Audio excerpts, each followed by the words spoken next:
और दिलचस्प बात बताऊं, मतलब इसका भी अपना एक मजबूत वैज्ञानिक अधिकार है। आप गमछा क्यों पहन रहे हैं उसका एक वैज्ञानिक आधार है। अभी मधुरेन ने बताया गमछा सम्मान का प्रतीक है, गमछे की उपयोगिता भी बहुत है, तो सियासत में भी गमछा बहुत लोकप्रिय है। खासतौर पे यूपी बिहार के ज्यादातर उभरते नेता या फिर स्थापित नेता जो है वो गमछा जरूर रखते हैं। नेतागिरी में विचारधारा के हिसाब से नेताओं के गमछों का रंग भी बदलता रहता है।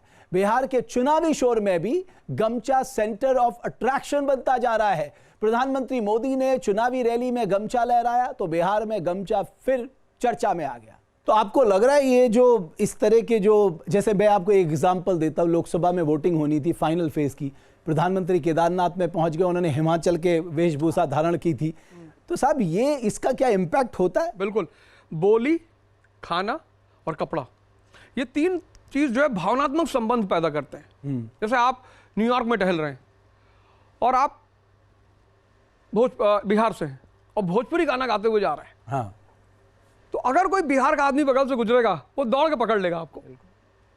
आप तमिलनाडु से हैं, आप दिल्ली आए और आप दिल्ली पहुंचे, स्टेशन पे एक तमिल बोलता हुआ आदमी मिल गया, आप भागेंगे उसकी तरफ, 2-3 दिन बड़ी अच्छी दोस्ती हो जाएगी। बाद में वो आपका लैपटॉप लेके चला जाए वो एक अलग बात। लेकिन बोली, भाषा, कपड़ा और खाना जोड़ती है, आपस में जोड़ती है। अगर बिरयानी नहीं आती हिंदुस्तान में तो हिंदू मुस्लिम एकता नहीं पैदा हो पाता। चावल इन्होंने, मुसलमानों ने हमसे लिया, नॉनवेज अपनी तरफ से लिया, दोनों को मिला दिया, मसाला डालने की टेक्निक ईरान से आ गई, तो फिर जो बिरयानी खाने लगा वो धीरे धीरे सेकुलर होता गया, ऐसा कहा जाता है। ऐसा कहा जाता है। तो मेरा मानना ये है, मैंने खुद अबू धाबी में मैं था, तो मेरे दोस्त, उनकी गाड़ी थी, तो मैं एक भोजपुरी गाना लगाया हुआ था, तो एक आदमी आया उतर के, जूस की दुकान थी उसमें से उतर के आया, कहा भैया कहाँ से हैं? मैंने कहा यार यूपी से, बलिया से है भैया। तो ये जो स्टंट है ये भावनात्मक स्टंट है, सीधे छूता है। एग्जैक्टली। अब जिसने भी देखा होगा प्रधानमंत्री को गमछा लहराते हुए, अरे साहब हमारा गमछा, हमारी पहचान है ये, मैंने उदाहरण किया हुआ है ना, कनेक्ट, सीधे कनेक्ट कर रहा है। तो लोग तुरंत चिल्लाना शुरू कर दिए होंगे। अब तो दूसरे राजनीतिक दलों के लोगों को ये समझ में नहीं आता होगा, वो ये तो कहते हैं कि यार पीएम स्टंट कर रहे हैं। भाई तुम्हें किसने रोका भाई? जब इसका इंपैक्ट पड़ रहा है इलेक्शन में, तुम भी करो ना। मैं एक और चीज बात बताऊं, अभी जब राहुल गांधी वोट अधिकार यात्रा निकाल रहे थे तो मैं तस्वीरें कुछ आपको दिखाना चाहता हूं। अवधोजा साहब आप भी देखिए, तो यहां भी आपको नजर आएगा, ये देखिए, ये जरा ये देखिए, राहुल गांधी, तेजस्वी यादव कब गमछा पहने हुए हैं, हिलाया नहीं ना इन्होंने। हाँ, वो जो क्या कहते हैं, सौरभ गांगुली ने टी शर्ट, ये देखिए तेजस्वी यादव, देखो ये देखिए, इनको गमछे का मतलब पता है क्या होता है, लेकिन गमछा का रंग, ये मुरैठा बांध रहे हैं, मुरैठा बांधने में गमछा का रंग, मुरैठा का रंग देखिए, वो रंग केकरा कनेक्ट कर रहा बा। हाँ, रंग बताई केकरा कनेक्ट कर रहा बा। तो एक कोई ऐसा राजनेता आपके जहन में है जिसके पोशाक को लेकर अवधोजा साहब आप बहुत आकर्षित रहे कि नहीं साहब इस व्यक्ति का पोशाक बिल्कुल अलग है? वैसे तो मुझे ड्रेसिंग सेंस, बहुत सारे लोग हैं, शशि थरूर जी हैं, उनका मैं ड्रेसिंग सेंस देता हूँ, बड़ा नोबल टाइप का ड्रेसिंग सेंस होता है उनका, मतलब रहते हैं वो उसमें। मोदी जी को मैं देखता हूँ अच्छे ड्रेसेस पहनते हैं, बहुत अच्छे, और खासकर उनकी एक सबसे खास बात यह है कि वो जहाँ जाते हैं तो कोशिश करते हैं कि वो स्थानीय ड्रेस में ही रहें। वो एक बड़ी अच्छी बात भी है एक प्रधानमंत्री के लिए। इंदिरा गांधी जी भी कोशिश करती थी, नेहरू जी भी काफ़ी हद तक इस बात की कोशिश करते थे, लेकिन शशि थरूर जी का एक तो लैंग्वेज पे कमांड और दूसरा ड्रेसिंग सेंस, वो ज़बरदस्त है, कॉकटेल है वो बिल्कुल अपने आप में। हाँ, वो मतलब एक अलग लेवल पे है, एक हाई नोबेलिटी पर है वो। लेकिन आप राहुल गांधी को भूल रहे हैं, temperature minus, Rahul ji temperature minus में चल जाए, टी शर्ट ना उतरेला। हाँ, वो तो उनका जो एक जज्बा है, उन्होंने कुछ काम अभी जल्दी में बड़े अच्छे किए, मैं उसको निश्चित तौर पे अप्रिशिएट करूंगा।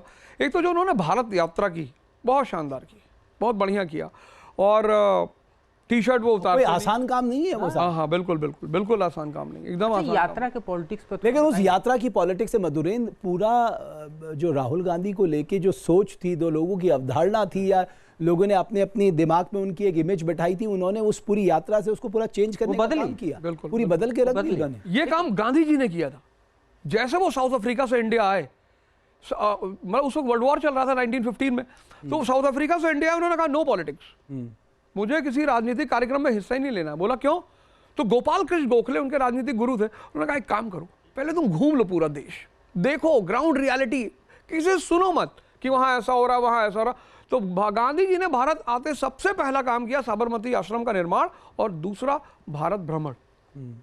तभी तो भारत को समझोगे। तभी भारत को एक यात्रा से जो राजनीति के संबंध बा भारत में तो लंबे समय से रहल बा।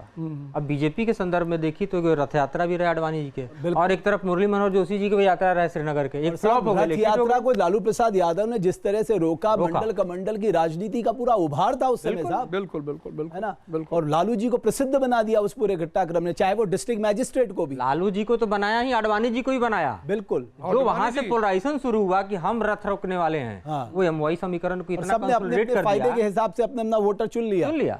आप में से कौन लोग, मैं चाहता हूं आप में से बताइए कि ये जो ड्रेसिंग सेंस है या गमछा पॉलिटिक्स है, इससे कोई असर पड़ता है आपको राजनेताओं में? सबसे सर, जैसा कि आपने कहा कि एक ड्रेसिंग सेंस, मोदी जी जहाँ भी जाते हैं वहाँ का ड्रेसिंग सेंस अडॉप्ट कर लेते हैं, वहाँ पे लोगों में कनेक्टिविटी बढ़ती है कि हाँ हमारा नेता आ रहा है, हमारा प्रधानमंत्री है, क्योंकि वहाँ की ड्रेसिंग सेंस को लेकर एक इमोशन है, वो एक भावना है। एक इमोशन प्ले करते हैं। हम कहीं भी जाते हैं, स्कूल्स में जाते हैं, कॉलेजेस में जाते हैं, वहाँ का अटायर लेते हैं और वहाँ से कभी कोई पास आउट स्टूडेंट भी गुजरता है, ये हमारा स्टूडेंट है, हमारे स्कूल का नेतृत्व है। तो बहुत फर्क है आप में से। हाँ, भावनात्मक वो होता है। बिल्कुल सर, शुरुआत से जब हम आज़ाद हुए तो हमारी चीज़ें इतनी विदेश में कभी पहुंची ही नहीं है, लेकिन प्रधानमंत्री ने जब से वो पोशाकें लेनी शुरू की, वो कुर्ते पैजामे में हर जगह गए हैं। खादी सबसे बड़ा वो है। खादी हमारा जो एक नेशनल सिंबल के तौर पर आया, तो ये जोड़ता है। गांधी जी ने भी हमें खादी से ही जोड़ा था पूरा। वो बिना खड़क बिना ढाल की जो गाना चला था वो भी इसी का था। मोदी कुर्ता, मोदी जैकेट, ये सिग्नेचर स्टाइल जो क्रिएट हुआ, स्टाइल क्रिएट हुआ। बिल्कुल। तो सवाल ये है कि अगर आप, लेकिन फिर दूसरी बात ये पूछेंगे कि ये तो सब ठीक है भाई, 20 साल में कुछ इंडस्ट्रियलाइजेशन होना चाहिए, कुछ स्मॉल स्केल इंडस्ट्री लग जानी चाहिए थी, कहीं जूट मिल लग जानी चाहिए थी, मखाना बोर्ड पहले से बन के आज मखाने को हम एक्सपोर्ट कर रहे होते बड़े पैमाने पे। केवल 1-2% एक्सपोर्ट पे भागीदारी है बिहार की, जिसका एग्रीकल्चर का जीडीपी में इतना ज्यादा कंट्रीब्यूशन हो गया कि मेजॉरिटी ऑफ पॉपुलेशन एग्रीकल्चर पे डिपेंड करती है। अगर वहां पर आपने इस सेक्टर में फोकस नहीं किया, मैन्युफैक्चरिंग में खासकर, और वो भी आज भी बहुत ही लिमिटेड है आपके उसमें, तो आपकी ग्रोथ, आज ग्रोथ कहां से आ रही? कंस्ट्रक्शन से आ रही, सर्विसेज से आ रही, फाइनेंस से आ रही है बिहार की जो ग्रोथ है। लेकिन जो यहां से रोजगार देने वाली जो आपकी असली फैक्ट्री थी, वो तो लगाना ही दुष्कर हो गया वहां पर। स्केल पे जो हालत है, अब वो वाली बात आ जाती ना, अगर लॉ एंड ऑर्डर अच्छा था, अगर सुशासन स्थापित हो गया था, तो वो रिफ्लेक्ट क्यों नहीं हुआ इंडस्ट्री में? अवध ओझा साहब, क्या आपको नहीं लगता ये सवाल बिल्कुल जायज है?